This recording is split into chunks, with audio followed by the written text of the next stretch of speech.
So you all just learned a little bit about Archer in that video, and I'm really proud because the Archer Challenge now extends beyond Austin High. So it starts at Austin High, but then through the hard work of Archer and the Archer Challenge, we now do it here on campus. And so I wanted to invite Archer into class today to talk a little bit about the Archer Challenge. So thanks, Sean. I really appreciate it. Guys, today is a really special and unique day.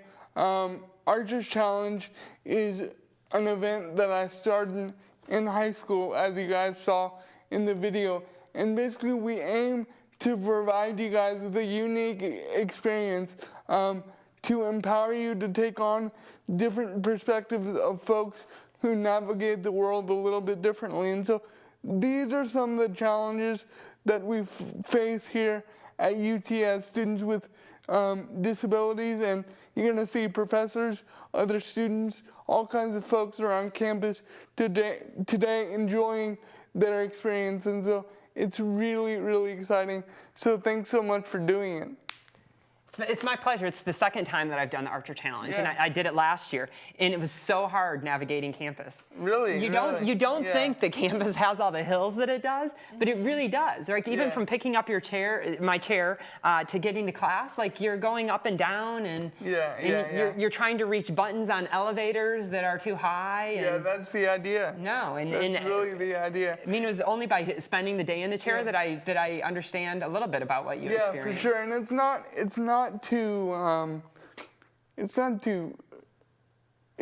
diminish the challenges that other people with disabilities face in their daily lives, but it's to emphasize how we can be better and what we can do to be better and what it's like to face the challenges that I do and other folks in chairs do every day. And so that's what it's really about. All right, so community engagement exercise number 5 is a different viewpoint. And the Archer Challenge gives me a different viewpoint, right? It forces me to confront a situation that I normally don't have to confront in my daily life. So if I were to have to do this assignment today, would be the perfect example. Mm-hmm. Yeah, no, and I definitely have experienced it myself, spending a couple of weeks in Ecuador, speaking in Spanish. Well, my Spanish isn't very good, guys. It's okay, yeah. but it's not great. Wow, did it give me a different perspective on what it is like to communicate in a place where you're not speaking your native language. I found myself skipping around tenses. I found myself speaking all the time in present. And it made me rethink how I hear people for whom English is a second language. Because we make assumptions when somebody presents themselves in a different way, and getting to experience that firsthand. Now, maybe one day I'll be able to do the Archer Challenge too, and I can try to navigate this campus. I have to say, it looks hard.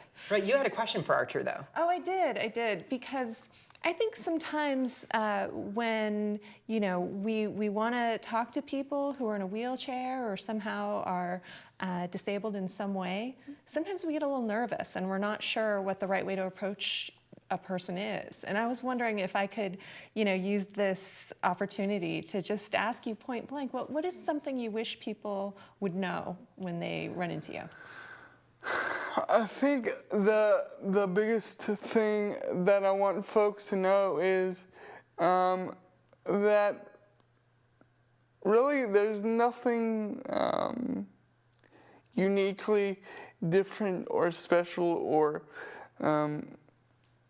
about me or about folks that are in chairs, especially here on campus, because that if we are here, we have a solid head on our shoulders, and because only the best and brightest are here. And so basically my charge to you is to not be different when you're engaging with somebody who has any sort of disability or special need. Just be completely normal, just like you would with anybody else, and assume that they're going to jive with that unless they tell you differently. And so unless they say, hey, can you do this a little bit differently or this or that, whatever, just be yourself and don't be scared. I'm just like you, you're just like me, and so that's pretty much it. Archer and I confronted this in a really real way when he was in my class, and much like with your class, I've encouraged Archer's class to do the Run for the Water. And I was really worried on the day that I was going to introduce this topic because, right, Archer's in my class. And so before class, I went to Archer and I said, you know, Archer, this is what we're going to do today, and I just wanted to let you know, and I'm all about full participation for you in this adventure. And so I give my kind of 10 or 15 minute shtick where I encourage them all to run, and I say, okay, are there any questions out there?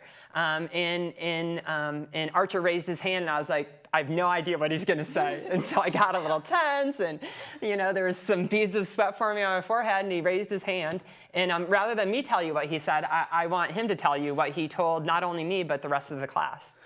So at this current point in time, I was looking around the room and seeing the faces as Sean was presenting this. He was saying, you know, this is going to be worth 1 point of extra credit to your class grade, and it's going to be a really awesome 5K, and you're going to have to wake up at like 6:30 in the morning, and it's going to be great. And I just look around the room. I'm in the front row, and I look behind me, and I'm like seeing all these extremely gloomy faces, like, oh my God, there's no way I'm doing this. There's no way I'm waking up at 6:30.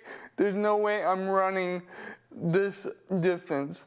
And I looked at all these faces, and I rose my hand and I said, Sean, I just want folks to know that they should participate in this. They should do this. They should take this opportunity to do this because they physically can, because they have the ability to run on their feet.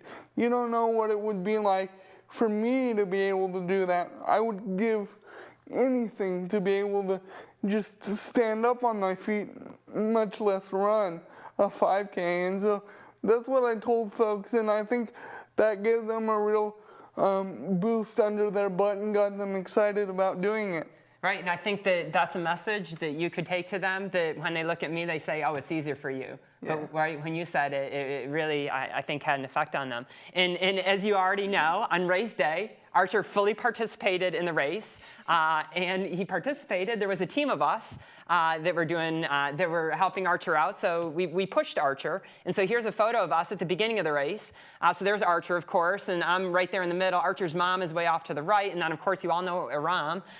He was really helpful because he had practiced pushing someone, Kiana, his daughter, in races. And then there's my partner, Anthony, and then, of course, the Dean of Graduate Studies. Yeah, he won a marathon, yeah, didn't right, he? Yeah, yeah. Kiana, right. Yeah. And so Archer and I were there for the 10 miles, and we're going along, and Aram is helping me a lot on the uphills. But eventually, we left them in our dust. So Archer and I took off, and so when we finished the race, you'll notice that no other part of the team is around. It's just me and Archer. And I would say that in my 17 years of teaching, there have been few more meaningful moments to me where those last 3 miles, where you and I were just talking about politics and running for office, and then, of course, finishing that race, of course, was just a dream come true for me. By the way, I am a government major, and I know there are folks in this class that are dreading it because they're not government majors, but I encourage you to relish it, because this man sitting to my left is one of the most passionate and caring people about students on this campus. Not only does he want to see you succeed, but he wants to see you enjoy what he's teaching, and I think that's really, really hard not to enjoy whatever Sean says. And so I encourage you to enjoy the rest of the semester, and I hope to see you on November 3rd, 4th, whatever it is, on the Run for Water. That's right. We'll all be at the finish line. We will. Some of us will get there later. Yeah. It's okay. So Archer, we want to thank you so much for coming into class today. We want to thank you so much for being an inspiration not only to us, but for hopefully all the students. And thank you so much for the Archer Challenge and in taking me out of my comfort zone and allowing me to experience this. Thank you so much. Thank you for always supporting me and being a huge fan of mine. And Dr. Albertson, don't be shy with those conversations in your office because I want to eavesdrop some more. Oh gosh, no, I remember the first time you eavesdropped on a Yeah. conversation, and I encourage you to do it more. Yes, It's nice to alright. have such an informed eavesdropper. Yeah. So, Great. Thanks. cool.